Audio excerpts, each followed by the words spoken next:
What's going on, y'all? Welcome back to the Hawks Film Room podcast. I think I broke my mic, so apologies if my audio isn't as crisp as it usually is. The Hawks went up against a buzzsaw. That's what Brad Rowland called it, and I got to agree with him. The Celtics are the best team in the NBA. They are, pretty tough to deal with. The Hawks led for a total of 2 minutes, and that was in the second quarter. And then by the third quarter, they were down 15 plus for the rest of the game. So I had to bring on Nick to talk about uh, this matchup against the Celtics. Now, Celtics are just a really great team. So it's things that it's kind of tough for me to overreact, even if it is a bad loss considering the injuries. But I definitely want to talk through the game with you, some play style stuff. And yeah, no, I appreciate you taking the time, bro. Yeah, bro. Appreciate you for this, bro. This is a blessing. Of course, bro, no problem. And I've seen some of your work. I watched it this morning. I'm looking forward to hearing some more of your thoughts on what the Celtics did. I want to start off by talking about a Hawks player who stood out. Um, I think I've got to go with Jalen Johnson. Like, not a super efficient game. And here's the thing about Jalen. Like, I'm kind of coming into the season, I was not as convinced that he was going to be ready for this. And that's not because I'm low on him or I don't think he can get to that level. It's just there's a lot that's going to be expected of someone when you have to create offense for the other guys on your team. And he's among the league leaders in turnovers. His assists are nowhere near those the other people's, like, who are leading the league in turnovers to their total assists. And I think you saw it again tonight: 6 turnovers, 4 assists, 35% from the field. He put up 20 and 11. I love his aggressiveness rebounding the ball. But I think against a team like Boston, where they have multiple guys who can throw at him, he can't really necessarily hunt someone, even if it is a Drew Holiday or a Derek White, because of how strong they are and how disciplined they are as defenders. You're going to get some tough nights. And I think for the most part, I just would love to see a little bit more aggressiveness for him. He did lead the Hawks in fouls drawn with 3, which is good. But there's still times where I feel like I wish he was a little bit more aggressive, which we'll talk about a little bit later in the show as well. But I'd love to know, like, if you had a Celtic that stood out for you. Yeah, with Jalen Brown out, Payne Pritchard is a guy that has been crazy this season. Sixth man of the year candidate early on. But this was not a typical of his game because he had 18 points in his game, but he was 7 for 12 and only 3 for 8 from 3. The last time I checked, he 82% of his shots are threes. So he kind of, which is high shit. But he Right. took 8 threes. He only hit 3. But you said something about the switches, right? And how, you know, he's on Drew, he's on Derek White. Payton Pritchard got switched on to Johnson in the post. He got switched on to Dyson in the post, and he held firm each time. Yep. So if you can't switch like Drew and then Payton Pritchard, it's like it's very tough to score. So I liked how the Celtics, kept the team under 100. I believe this was the first time this year. I think we have to get back if we have to get back to that if we want to, get back to a championship. For sure. And I think what's interesting to me is, I mean, Peyton Pritchard, he only had one deflection, but you guys have solid team defenders outside of the core starters, right? So whether it's Sam Hauser or Luke Cornett, Peyton Pritchard, a lot of times white guys get that reputation that they're going to be hunted. And that's not to say that teams don't try, but it's more so I think Sam Hauser holds up more in space than you might think. Same thing with Luke Cornett, and then all of them compete. And what really stands out to me is that you guys aren't necessarily a super deflection heavy defense. Like, obviously Derek White is one of the best rim protecting guards in the NBA. He has great hands both on and off the ball. But you're 15th in deflections and you're 13th in stocks, but you're still such a suppressive defense. It's just in a different style than someone like OKC, where they're constantly taking the ball away. And before we go down that path, because I have some questions about just how you guys are able to get out in transition, I want to talk about a Celtic who stood out to me. It's got to be Jason Tatum. I mean, that's kind of like the easy answer. I feel like sometimes when a guy goes through a slump, it can be really easy to say that, like, oh, he's just lost it, and there was definitely a lot of conversations around just his shooting stroke because of the muscle he put on, or like sometimes the awkwardness in the jumper.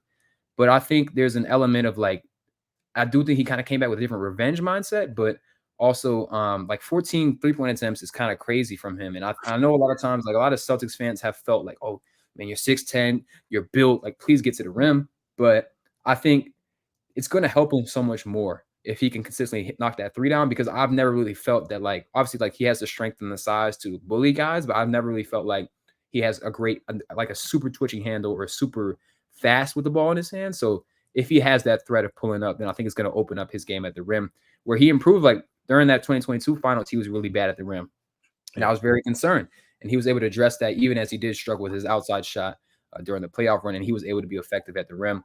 So I think it is scary to see him also not just be a really effective three-point shooter, but be the primary playmaker for the Celtics team. That's what he's been since they traded Marcus Smart, but there were definitely a lot of rough patches, especially against the Warriors and in those playoff runs against Miami as well. But I think he's matured as a passer. I think the shooting looks really good. Of course, he's still really versatile as a defender. And I think, like, if you're talking about MVP combos this early in the season, he's got to be in it. So yeah, I mean, I'm thoroughly impressed with him, not just in this game, but this season. And I think he's shown like a ton of growth as a passer, and he's really made that offensive style really viable, because you didn't have, when you had a traditional guard, they were running the offense, but now that Tatum can do that and still hold up the defense, yeah, I'm just impressed and honestly jealous. And that's where I'm hoping that you could see Jalen Johnson and Reza Shea. You can eventually see them get into that type of wing. But yeah, your thoughts on Jason Tatum, and then after that, like, who's a Hawk that stood out to you? Yeah, Tatum, man, his evolution is absolutely insane. From him being that scrawny kid, a guy, because in the 2022 finals, it's like completely flipped.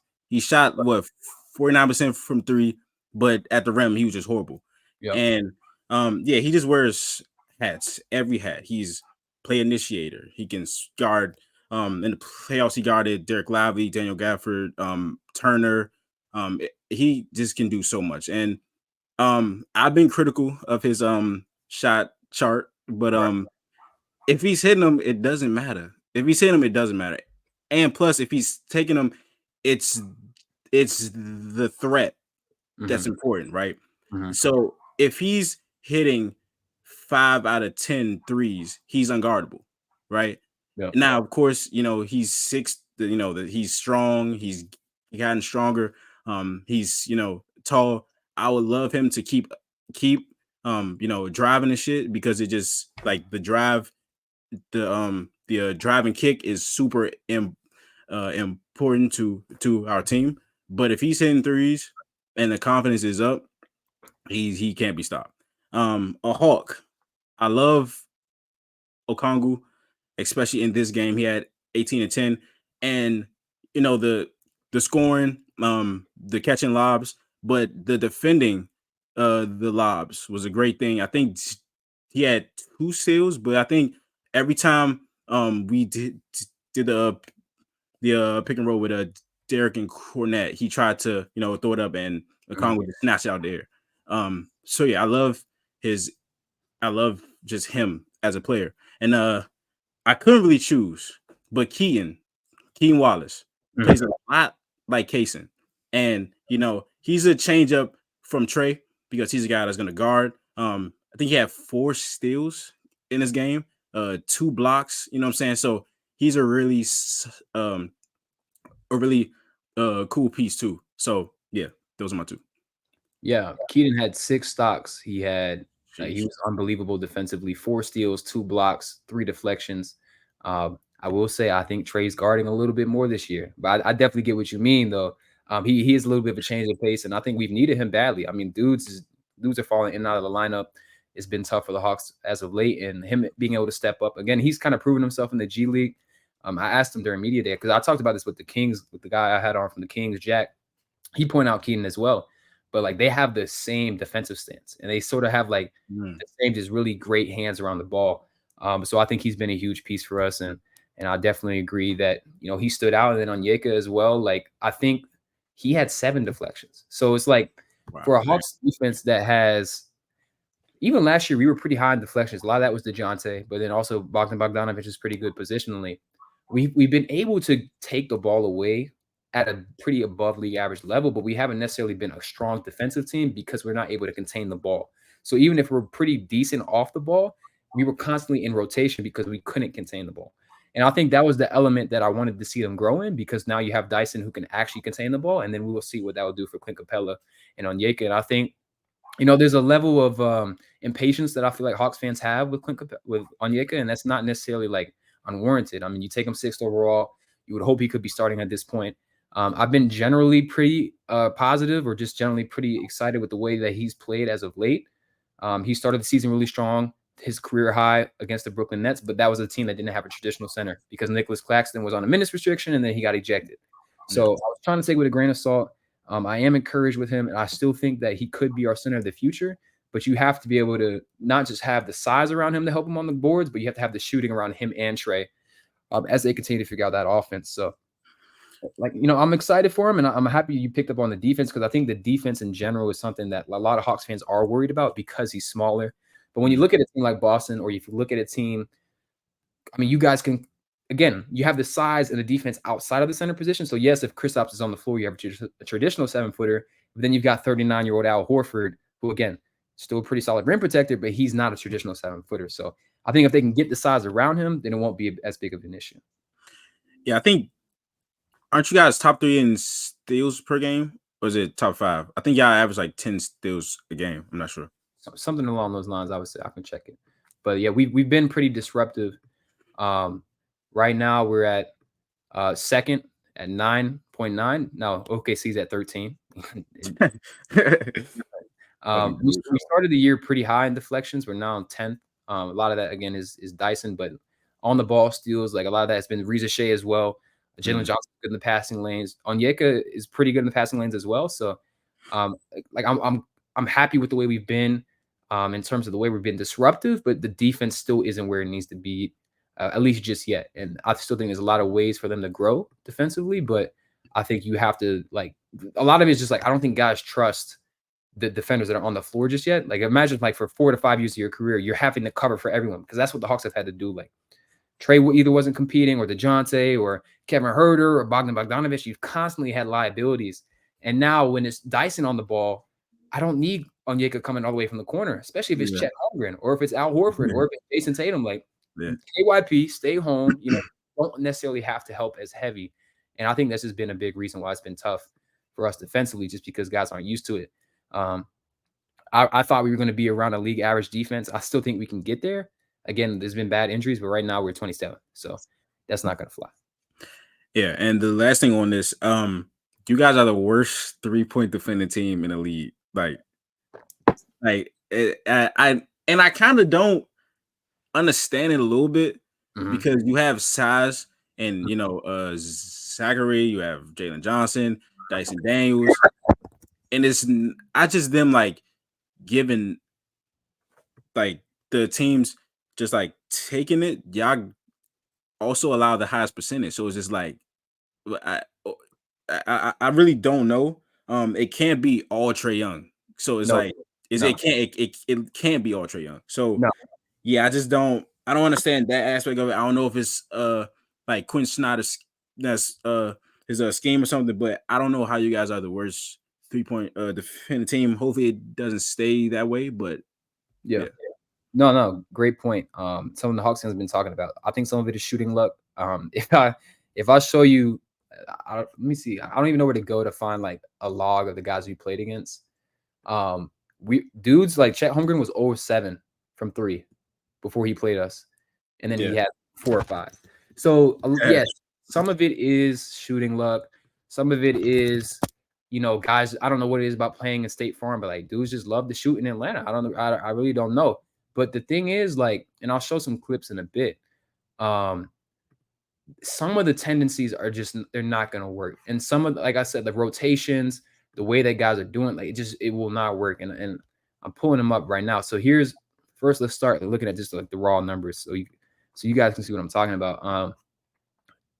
If we're talking about bad shooting luck, then this wouldn't be happening for every team. We've had just 2 teams not shoot 40% from 3 against us. Now, Boston was basically there before they pulled the starters. But you can see these are not great shooting teams. Brooklyn, Charlotte, Washington shot 47% and then shot 42% when we played them in Washington. And then New Orleans shot 42%. So yes, some of these guys, not great shooting teams, but this is not just an isolated thing. So I'll show some of these examples. A lot of it too is just communication. So you've got Reza Shea and Trey involved in this ball screen here. And one thing I also hate, just in general, before I start, I hate these regional blackouts because I can't go watch the whole game until 3 days later, so I can't show that Oh shit, you play. live in Atlanta. I'm in Atlanta. But yeah, so you got Reza Shea on the ball with Neemias Queta, which tells me this is probably like a cross matchup in transition. And as he comes off the screen, you can see Clint Capella is roaming off of Drew Holiday. 45% corner 3-point. And I understand what he wants to do here is scram switch off. So he wants Jalen to pick up Drew Holiday, and then he wants to recover back to Neemias Queta, and then Reza Shea will do the shorter closeout, which will be to Al Horford, right? Right. So ideally, that makes sense. Jalen Johnson isn't looking. He's not looking, and he's not. This is not looking. So it's like now this is a make every time, and so that's one thing. And then some of this is in transition. Let me see if I can find another. And then also, some of this is just tough shot making. I think that one thing that I've liked to see from Trey is his willingness to show. So this right here, if he's not here, this is probably turning into a drive. Yeah. But it's just enough of a show to get Tatum to go into a step back, which again, crazy space creation. But like the step back, I can live with the pull-ups. I can live with that. I can't live with these corner threes. I can't live with bad defensive process based off these catch and shoot threes. Like again, like you want guys to take these pull-up threes as much as possible, unless they're like a really great pull-up shot creator. But it's the rotations, it's the lack of like connectiveness defensively. So anytime we have to get in rotation, it doesn't look good. So I understand again, like here's Garrison Matthews trying to close them off and use the baseline as a defender here. But as this ball gets in rotation, Keaton needs to X out. Again, he's a great defender, but like you need to X out here because this is where the ball is going. Like Sam Hauser, respectfully, is probably not making that cross-court pass. And if he does make that cross-court pass, you're going to keep Xing out. And I don't think this is a scheme thing. I think it's like, again, like you've got new guys, you've got a rookie who, again, has been really good defensively, but he still has to learn these tendencies. So there's a lot of work to be done. There's definitely a lot of work to be done. And again, Boston is generating threes against anyone. Yeah. So I can show you as many, but like this is also, it's a systemic issue because this is the stuff you see against teams that aren't nearly as capable as 3-point shooters.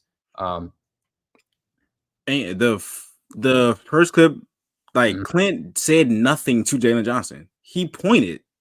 Like, how is he supposed? Like, there's no communication here at all. Mm-hmm. So how is he supposed to understand that he has two people until it's too late, right?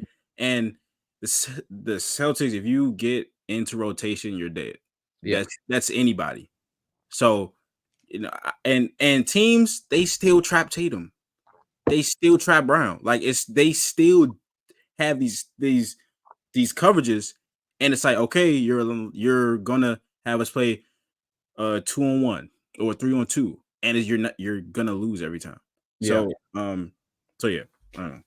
I think it's so tough because especially with the way they've grown as drivers, there's very few guys who can hold up against them one-on-one.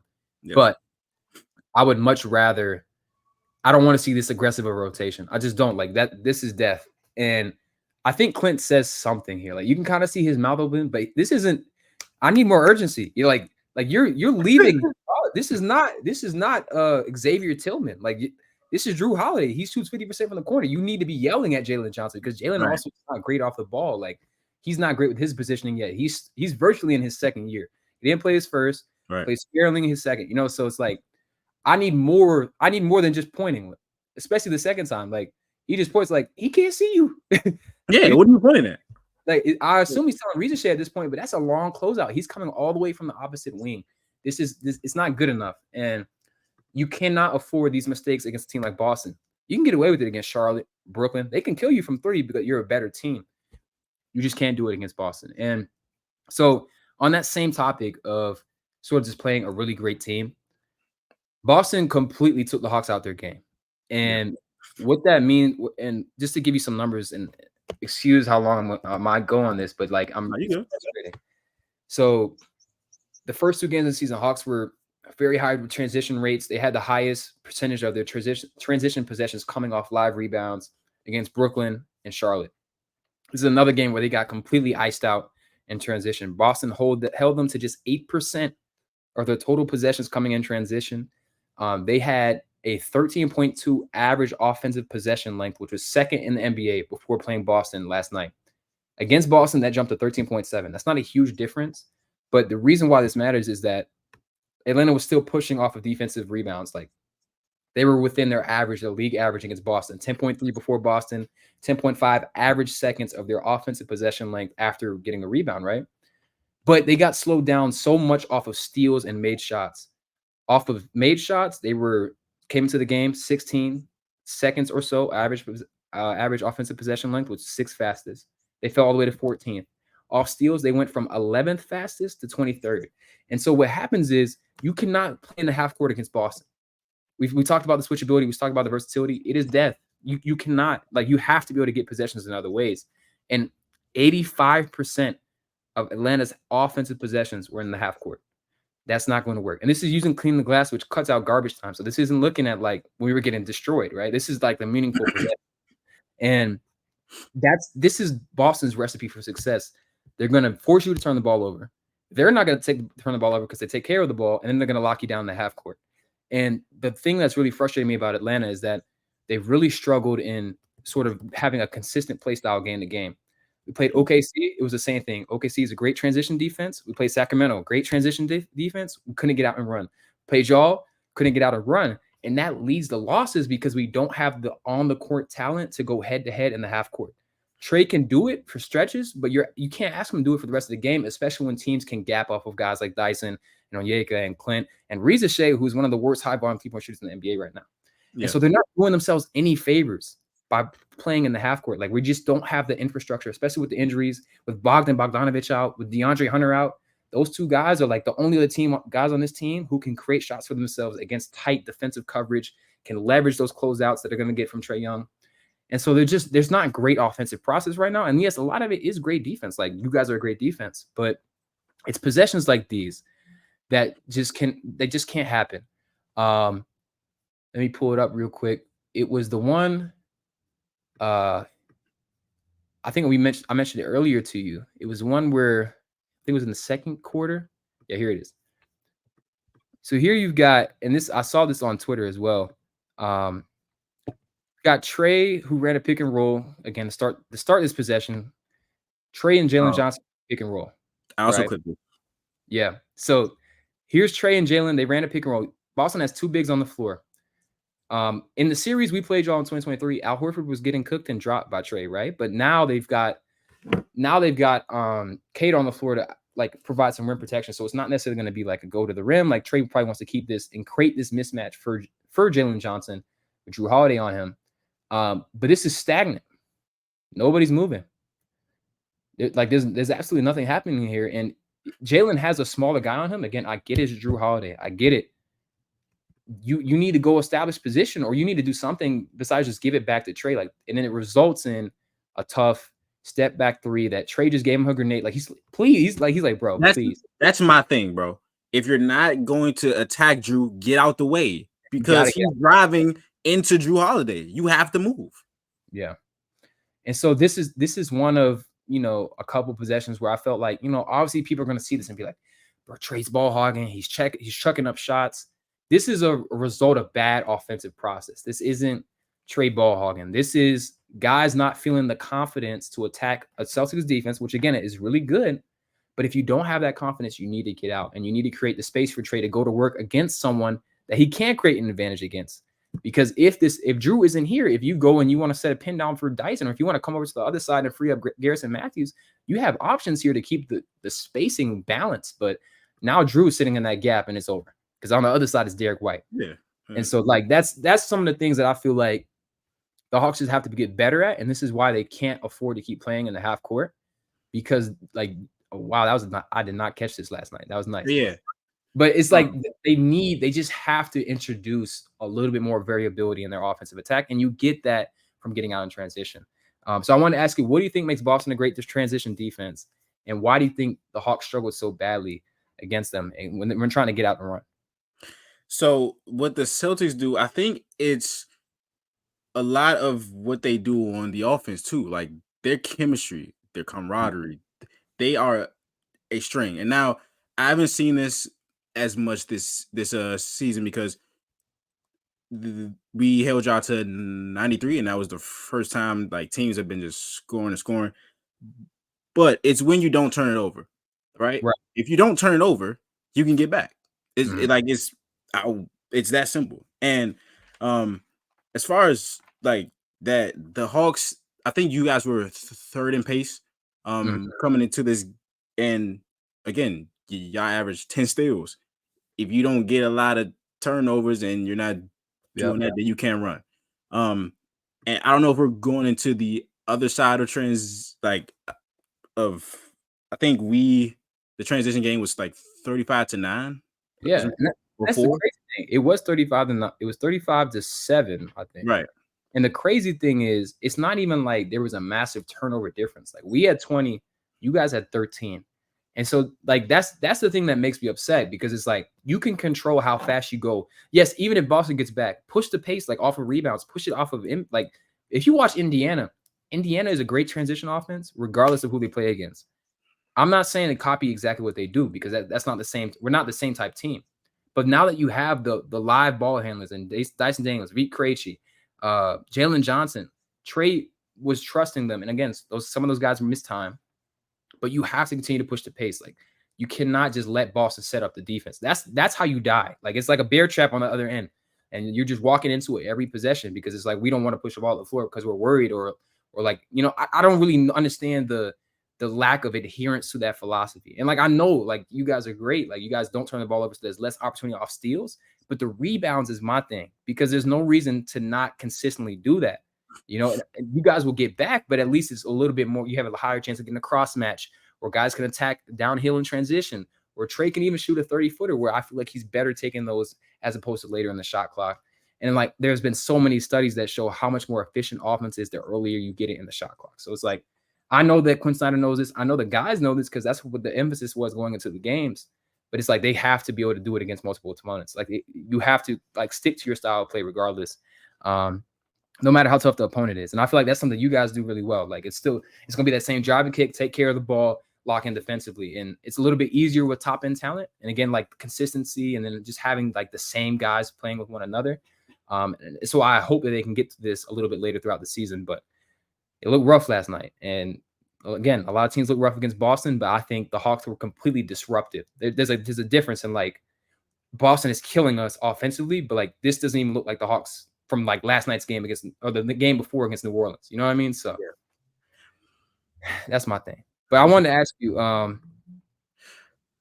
so I think it's more than just like Tatum finding his jumper. I think it's like he's completely evolved in his processing and his ability to read the floor. And it's taken a while, and I think like it was definitely frustrating for you guys, I'm sure.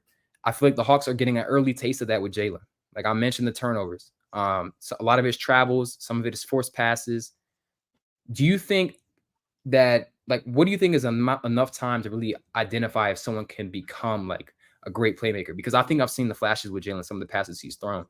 But I would say I took Jason about 6-7 years before I really felt like he could drive that offense. And so I think some of it is learning on the fly. Some of it is like you got to have that in you. But when did you feel comfortable with him leading the offense? And how long do you think?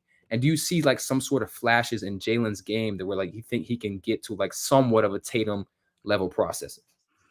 I want to say some when I really got comfortable was like 2 or 3 years ago, Mm, and it's not that I didn't think Tatum could not like pass and shit because I've always seen like flashes of him like having great passes.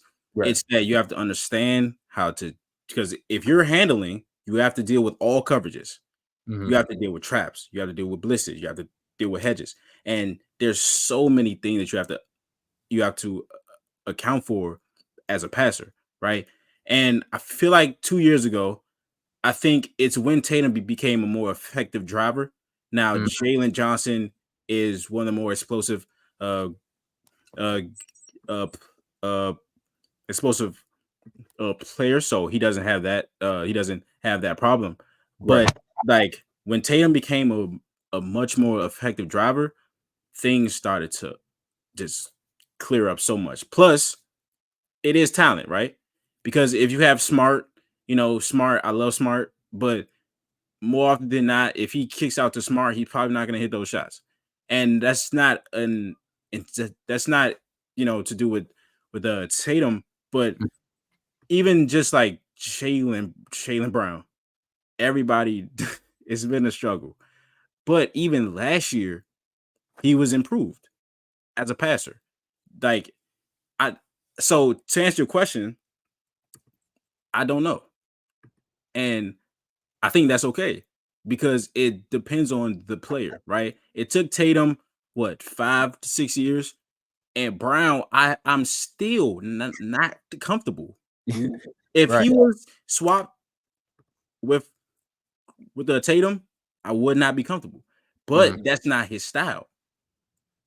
Now, even though I've seen him improve a lot last year and I've grown more comfortable, that doesn't mean I'm comfortable with him being our, you know what I'm saying? So Jalen Johnson, right? I love him.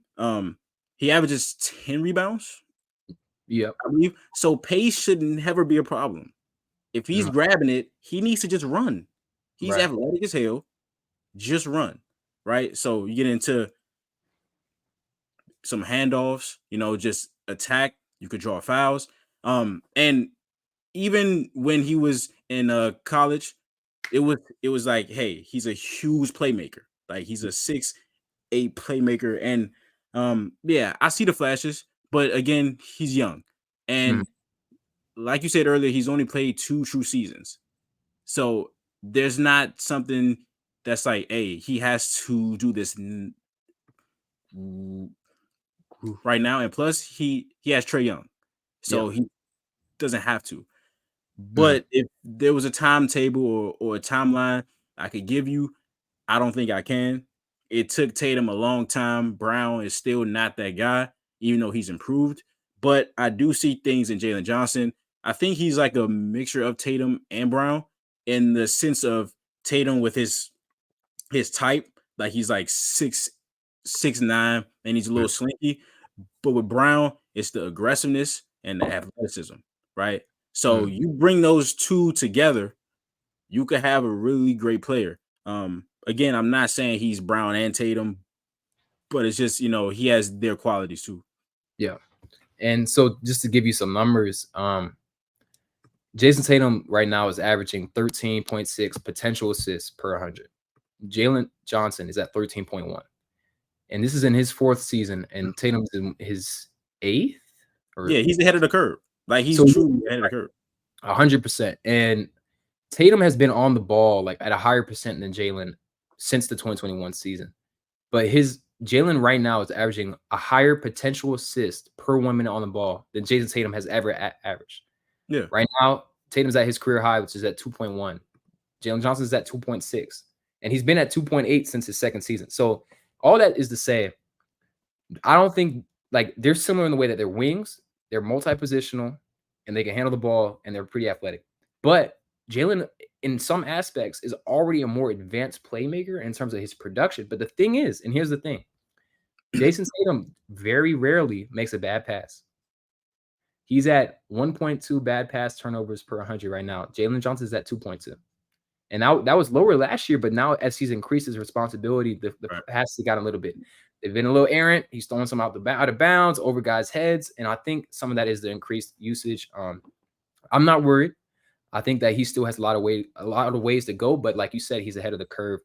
And so that's what makes me encouraged to hear that. It's not just me. Sometimes I feel like, Yeah. you could be a little bit delusional. But I definitely wanted to go through some of the clips that you put together, things you noticed from the Celtics, things you noticed from the Hawks. So like feel free to start like sharing your screen. But yeah, like I'm looking forward to hearing a little bit more on your thoughts about like some of the plays that they ran or like why you think they were so effective. Because especially it was a little bit of a back and forth game. And then that second quarter, you guys went on a 40-16 run from the middle of the second, like the middle of the third. And so like I'd love to hear your thoughts about that because I mean it's always tough playing against a great team, but I felt like you guys like I really don't know who's going to be standing in your way. All right, so at the beginning of the game, we had Cater on Johnson and Ricochet. They were Mhm. just driving at will. Cater got subbed out, I believe, the 7-10 mark for Tillman. Tillman is one of the most underrated defenders in the entire league, right? He can Yeah. switch. And so, yeah, we took Cater out. and it kind of slowed you guys down. Now, the Celtics offense, right? You can describe them in two ways. Killer, they hunt the seals. You probably heard that. Mhm. And the last game it was LaMelo. The first game it was Brunson and Cat. Of course, this game it was Trae Young. Right. Now, this play did not end up in a three. Well, it didn't convert to points, but it's a pick and roll. Got low, and then Trae tells Jalen to go over here, which means that Al doesn't even have to set the screen. Derek White, drags it out, which means that Trae has to check him, and this means that he is in the post, and this draws Clint to them, right? So Kada, he's parked here, and this goes right into a dribble. It's it could be a lot of times it's like a dribble handoff, but here Mhm. it's just a pass, and then again, I don't like Tatum shooting 15 threes. I don't.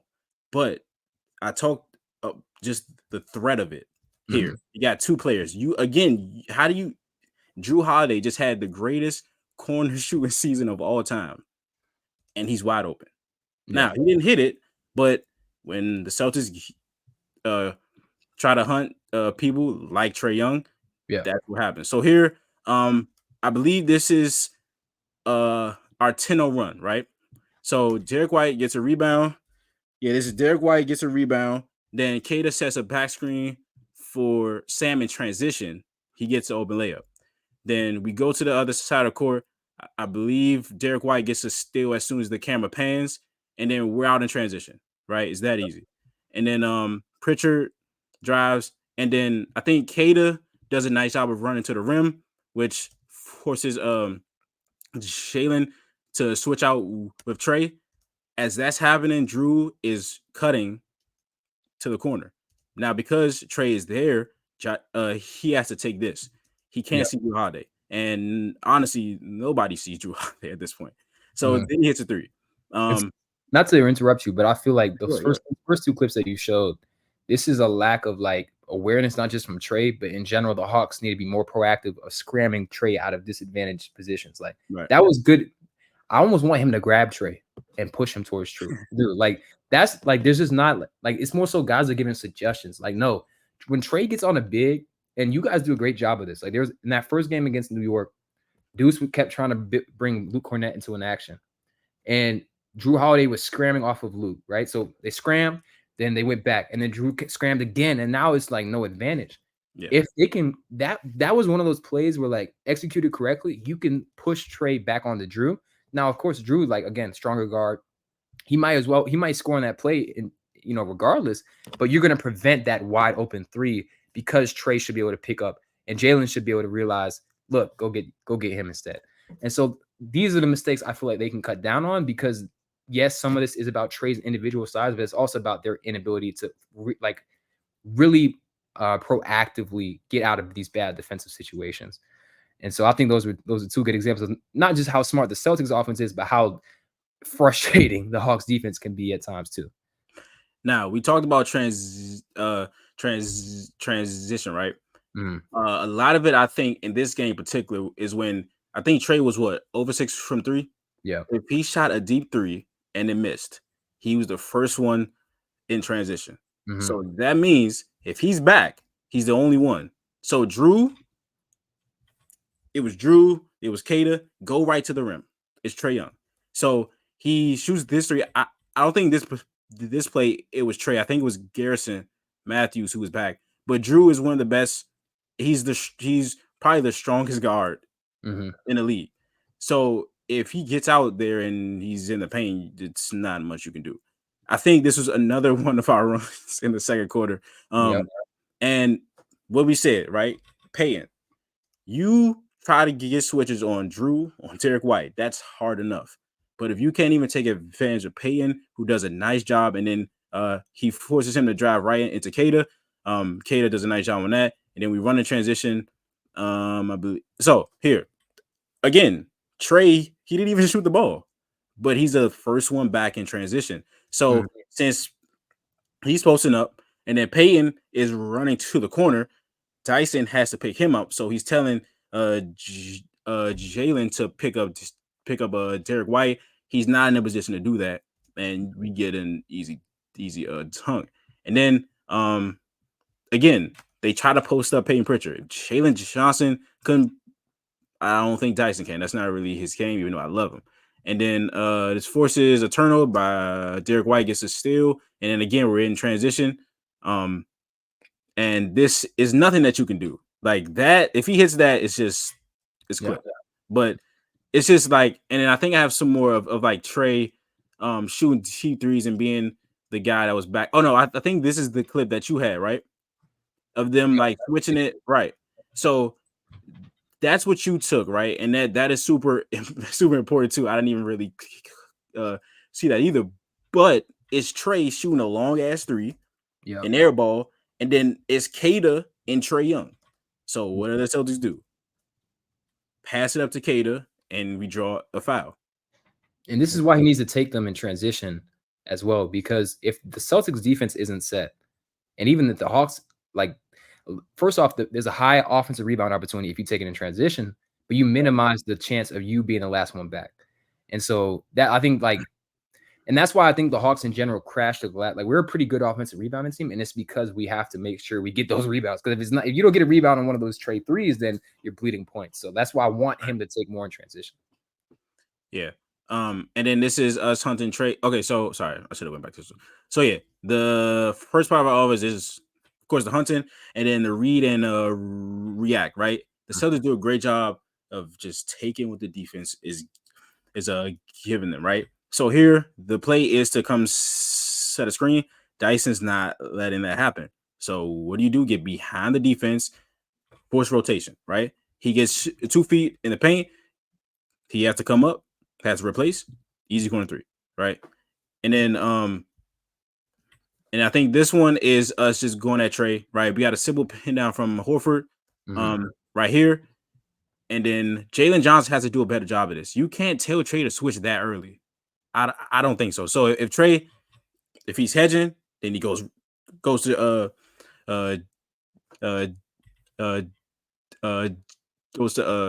goes here. I think Jalen cut that off a little early. Like, he didn't even give Trey a chance. Now it could be because Al set he set a great screen, but then once Trey is there, it's over, right? So again, it can't be all on Trey. It cannot be. And if you're the Hawks, you have constructed a team that is supposed to be able to, help Trey, right? And this guy's a perfect one, right? But excuse me, and it's just us attacking Trey with the flare screen, and he's not going to get over Kata to get back to Derek White in time. And I think I have one more. I think this is just an example of us running perfectly in transition. This is a back tap. Jalen Johnson doesn't know. Well, his team has to talk to him, but he should know not to turn his back on. You know what I'm saying? And then here again, the chemistry, the unselfishness is just easy. So yeah, in this game, I think the transition hurts you guys, of course, but the Celtics are just a great team, and of course there are things that you have to change, you have to lock in on, but yeah, the transition, Trey shooting those long threes, and Celtics getting crossed in transition, and yeah. No, I think a lot of what you highlighted is stuff that I highlighted as well. And this is a good transition to a question that I've been sort of thinking about. But I felt like for you guys in particular, and I got a comment on my Twitter.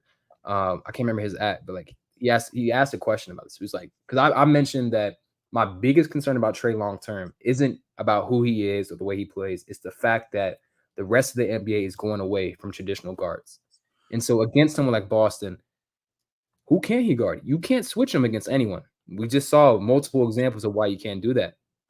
And for you guys in particular, you guys pretty much gave up on traditional point guards. You tried Kemba, you tried Kyrie.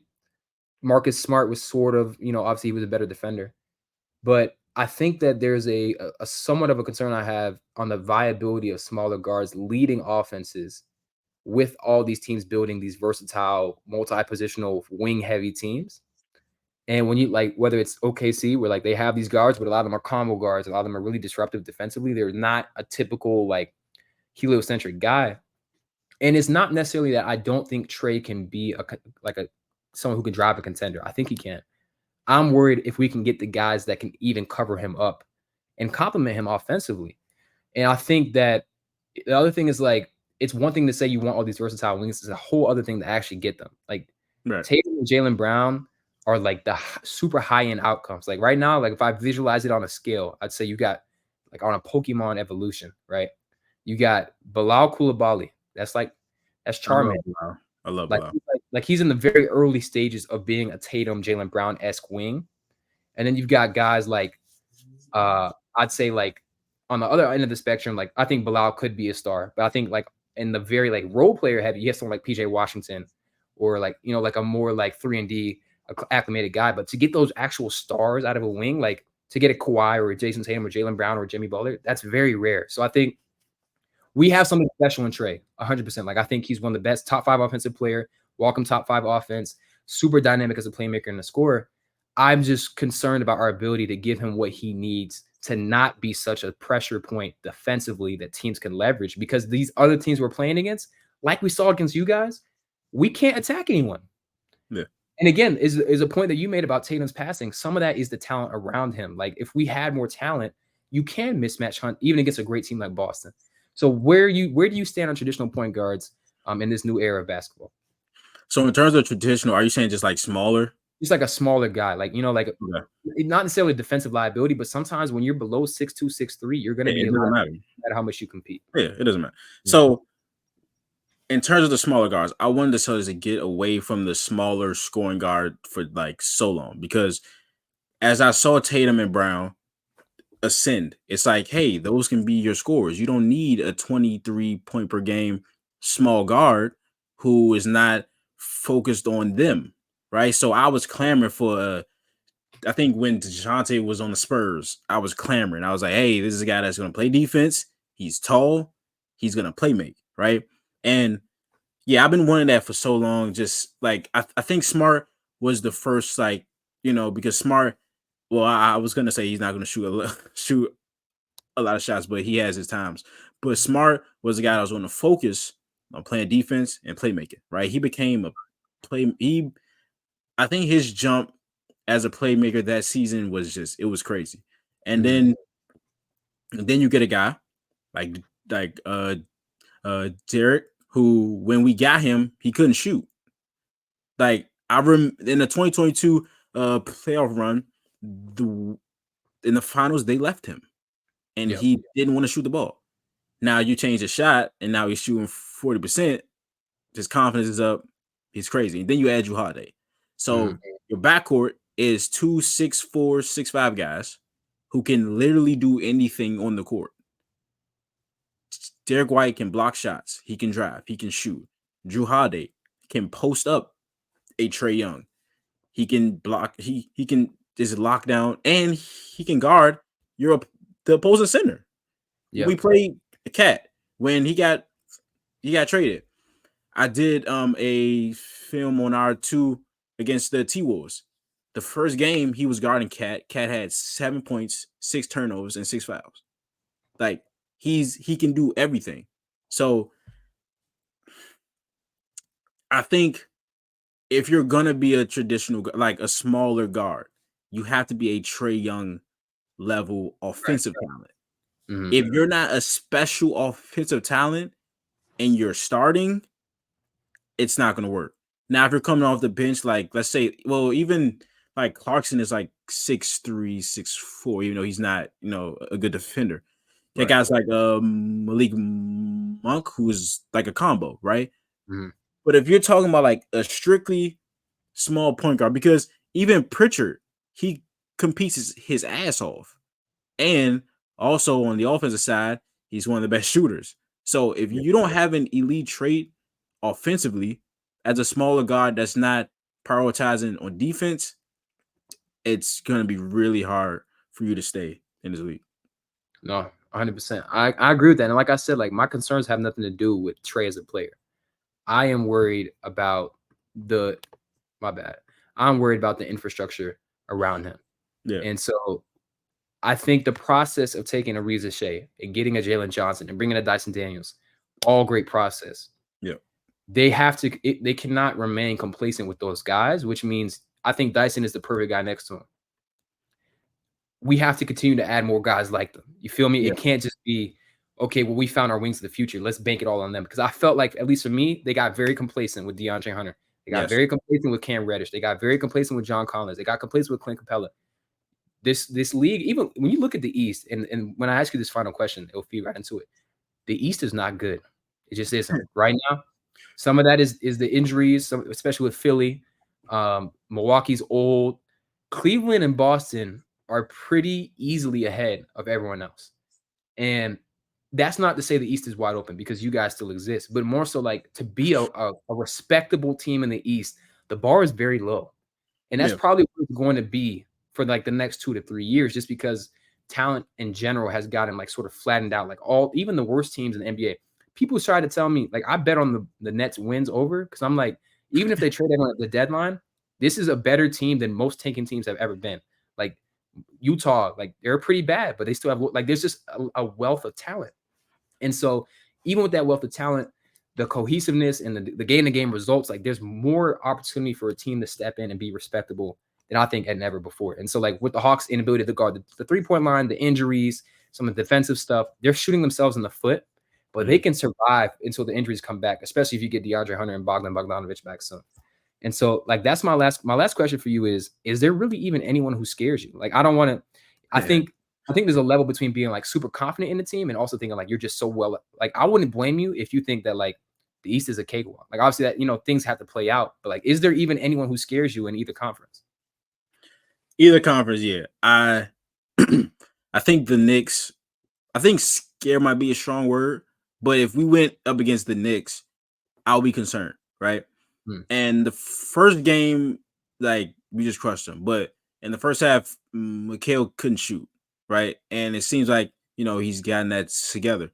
Um, Obviously the threat of Brunson, of course, is a huge thing. Even though we still have, I think we had Jalen Brown on him, which is perfect, but he still was efficient, right? He's just a great player.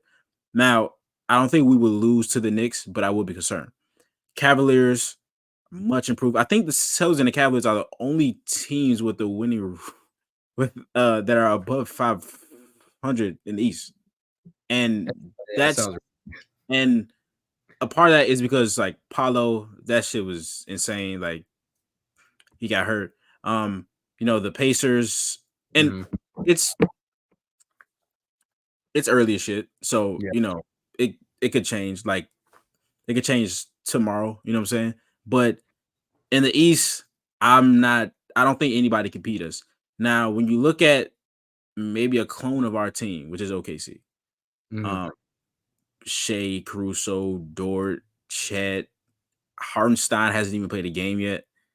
Yeah. Um, and it's actually an actual clone because they have Hardenstein, we have Porzingis who hasn't even played yet. Then you Yep. have Shea, J Dub. I didn't even mention J Dub. Like it's just, and in that bench, Isaiah Yep. Joe, Aaron Wiggins, Case and Wallace, like that team, everyone can drive, everyone Yep. can kick, everyone can shoot a three. So if there's a team that concerns me the most, it would obviously be OKC. Before this season, Denver always because of Jokic. The Celtics have perimeter defenders. We have Drew, Derek White, but hmm there's nothing you can do on the interior with Jokic. No matter how good Al Horford is or continues to be, Porzingis is a great rim protector, but he lighting the ass. So no Yep. matter what you do against Jokic, he fries us every single time. hmm That was the only team that I was like, man, if we play that guy, I don't know what we're gonna do. So yeah, so this season it will be OKC. I've heard the Timberwolves. I just don't think they have the offense, um, which can change, of course, but I don't think they have the offense. And then what we do against them is we put, which we did, we put Kato on like Richard say, hmm but for like the T Wolves, it would be us putting like let's say we go double big. We'll put Horford on no, I'm sorry. We'll put KP on Jaden, Yep. and then we'll have like a small on Gobert. So Jaden has to shoot 20 shots now, which takes away Anthony Edwards and Randall. So yeah, I would go OKC. Yeah, I think we talked about continuity a bit.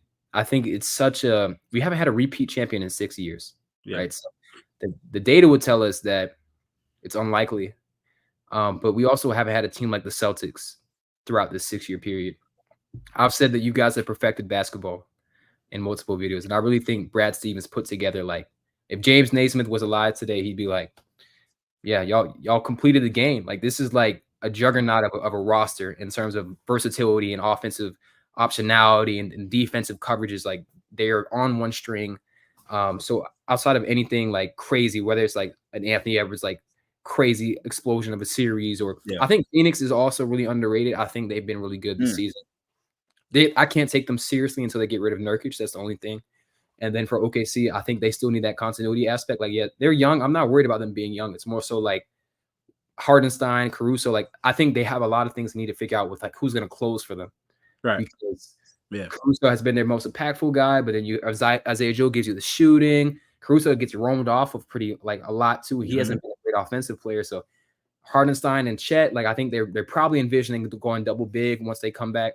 So I'm keeping an eye on them. I still think they're really dangerous. I think they'd be, honestly, you guys versus OKC, Phoenix, or Minnesota would be super. Dallas as well would be a really interesting series. I wouldn't want to see a rematch though. But yeah, every time I watch the Celtics, like, I think people have had this whole perception of they're ruining basketball and yada yada. Let's take with no, like, what you're watching is a great team at work. Like, no one but Warriors fans enjoyed the Warriors. Okay, like, this is what dominance looks like. This is what dynasties look like. So it's like, look, it's great basketball. I don't feel like it. I think the difference between y'all and the Warriors is like people would watch Golden State and be like, oh, well, that was a great shot by Steph, or they would appreciate the shot making, and it's not that same appreciation just because of who's on the Celtics roster. Like, people don't recognize Derek White and Drew Holiday as like great shot makers. So when they start making shots, it's all like magnet ball or like BS. Like, they feel like it's a gimmick. So that's the only separator for, like, I think this Celtics team is the same caliber team as like a Golden State Warriors in terms of dominance, regular season results, postseason dominance, and I think that's what we'll see. So I definitely appreciate you taking the time, bro. Like, I learned a lot. I appreciate the film breakdown. I would say good luck to y'all, but I still have animosity towards Boston. Like, I have to be on the downfall. I'm sorry, my brother, but like, y'all success is my pain. So we'll see. I'm still picking y'all to go to the finals and repeat. But I would like to see a little bit. I would like to see another 7th different champion. So again, thank you so much for the time, and make sure to let the people know where they can find your work. Yeah, appreciate you, man. Most of the times I'm on YouTube, Nick NBA. I like to, a majority of my stuff is the Celtics, but I do like stuff with players. My last players one was Koulibaly. I did 2 on him, and then Shea Huff. And yeah, so I just do a hell of shit. And then on Twitter, King Nick, I just talk basketball. So that's it. So yeah, hey, bro, appreciate you. This was great. Yeah. For sure, bro. Again, appreciate y'all for tuning in. Make sure y'all tap in with Nick. Have a great rest of your day, and we'll see you after the Knicks game. So y'all be safe.